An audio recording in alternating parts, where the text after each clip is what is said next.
सभी साथियों को बहुत बहुत नमस्कार साथियों। आज सामाजिक जागरूकता संदेश से संबंधित कार्यक्रम है हमारा। तो साथियों, आज को जो जागरूकता का हमने विषय लिया है वो पंचायत के चुनाव से संबंधित है। साथियों पंचायत का चुनाव आने वाला है और बहुत सारे जो प्रत्याशीगण होते हैं वे अपना जो आजमाइश की शुरुआत काफ़ी समय पहले से ही कर देते हैं। ऐसे में जो भी अभ्यर्थीगण होते हैं उसके दावेदार होते हैं वो एन केन प्राकेण किसी भी तरीके से पंचायत चुनाव को जीतना चाहते हैं। उद्देश्य जो उनका होता है विकास की गंगा बहाना, या हमारे रणनीतिकारों ने जो सपना देखा था, राष्ट्रपिता महात्मा गांधी ने ग्राम स्वराज की अवधारणा का जो सपना देखा था, रणनीतिकारों ने विकास की गंगा बहाने का जो सपना देखा था, उसको पूरा करने के लिए और अपने बहुत सारी चीज़ें निस्वार्थों से भी प्रेरित हो के लोग उसके लिए प्रयास करते हैं। साथियों, आज जो उसका पंचायत चुनाव का जो बदलता स्वरूप है वो काफ़ी भिन्न हो गया है पहले से। आज पंचायत का चुनाव काफ़ी खर्चीला भी हो गया है और पंचायत के चुनाव में अराजकता का माहौल बहुत ज़्यादा बन जाता है। लोकतंत्र के इस निचले पायदान पे विकास की जहाँ गंगा बहनी चाहिए थी वहाँ पे आज जो है परिस्थितियाँ बदल चुकी हैं। एक पक्ष अगर हारता है तभी दूसरा पक्ष जीतता है, लेकिन इस हार जीत को लोग आसानी से पचा नहीं पाते हैं। और ज़्यादातर ऐसा होता है कि अगर कई वर्षों से कोई प्रधान है तो अगर वो हारता है तो वो उस चीज़ को जल्दी से हजम नहीं कर पाता और वो बाद में जो परिस्थितियाँ बनती हैं वो जो है आपसी रंजिश की परिस्थितियाँ बन जाती हैं। इसके परिणाम बड़े घातक होते हैं। आए दिन अखबारों में इससे संबंधित खबरें छपती रहती हैं। आज जो साथियों, आज मैं वीडियो बना रहा हूं तो आज फतेहपुर में एक बड़ी घटना घट गई कि एक ही प्रधान के दो पक्ष आमने सामने आ गए। एक पूर्व प्रधान का पक्ष और एक वर्तमान प्रधान का पक्ष, और जो वर्तमान प्रधान पक्ष के लोग थे उसमें से उसके महिला प्रधान थी, वो महिला प्रधान के 3 बेटों की हत्या कर दी जाती है, 2 बेटों की और एक पोते की हत्या कर दी जाती है। तो इसका बस मामूली विवाद था ट्रैक्टर से साइड लेने का, लेकिन यह विवाद तो केवल कहने के लिए, असली कहानी उसमें पंचायत के चुनावों की रंजिश और वर्चस्व को लेकर थी। तो साथियों, इसीलिए आज मैंने समझा कि कुछ भी थोड़ा सा भी लोगों में अगर जागरूकता आती है, अगर मेरे वीडियो बनाने से, तो मेरा वीडियो बनाना सार्थक हो जाएगा। साथियों, सभी लोगों को इस बात को मन से सोचना चाहिए और करना चाहिए कि विकास जो होता है वो आपस के गांव के लोगों से मिलकर होता है और सभी लोग मिलकर अपने प्रत्याशी को चुनते हैं।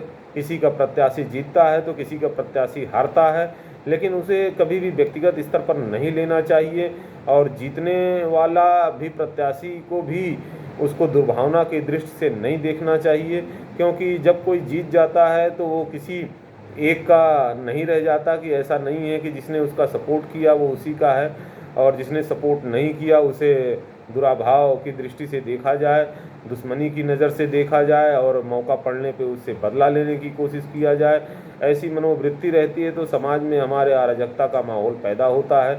इस संकीर्ण मानसिकता से ऊपर उठ के हमको काम करना चाहिए। जीतने वाला प्रत्याशी जो होता है वो पूरे समाज का होता है, पूरे ग्राम सभा का होता है। हारने वाले ही प्रत्याशी को ये कोशिश करनी चाहिए कि अगर क्या कमियां रह गई अपना मूल्यांकन करना चाहिए और आगे के लिए प्रयासरत करना चाहिए। जो कमियां उसमें रह गई हैं उन कमियों को दूर करने की कोशिश करना चाहिए और जनता से जुड़ाव करने की कोशिश करनी चाहिए, विकास में सहयोग करने की कोशिश करनी चाहिए।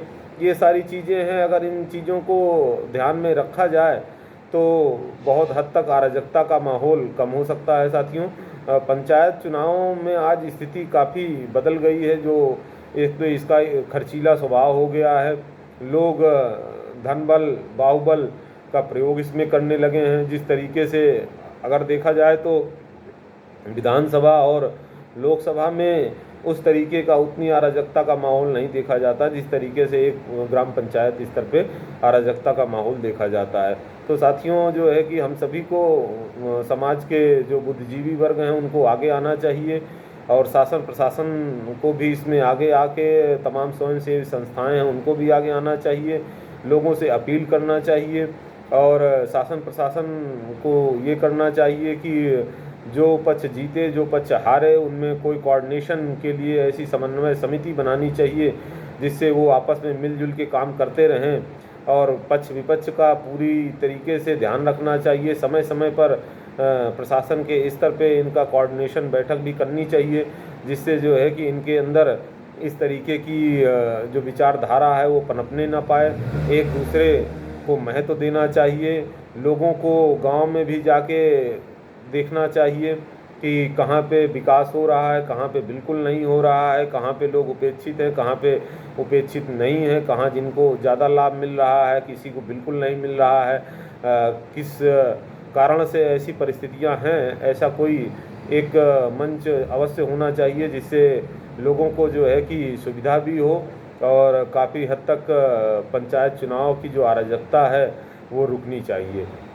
साथियों जो है जो आज का जो समय है वो समय जो है बहुत बदल गया है। लोग एक दूसरे की बातों को, छोटी छोटी बातों को बड़े स्तर पे खुन्नस मान के उसको काफ़ी लंबे समय तक दुश्मनी का भाव ले लेते हैं, और दुश्मनी के भाव में जो है लोग अपना आपा खो देते हैं, जिसमें छोटी सी घटना एक बड़ी घटना के रूप में सामने आती है, जो समाज के लिए भी अच्छा नहीं होती और शासन प्रशासन के लिए भी अच्छा नहीं होती है।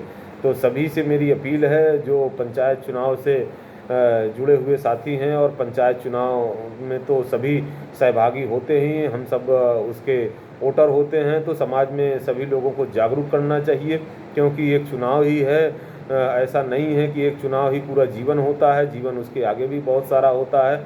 तो हम लोगों को इन सब संकीर्ण मनोवृत्तियों से ऊपर उठ के अपने आसपास के लोगों को जागरूक करना चाहिए, और जितने भी भाई हमारे अगर देखें सुने तो इस चीज़ को लोगों से अपील करें, और समाज के जो बुद्धिजीवी वर्ग हैं उनका सहारा लेके बैठक करके तमाम ऐसी समस्याओं का समाधान निकालने की ज़रूरत होती है, और इन सब मनोवृत्तियों को त्यागने की ज़रूरत होती है।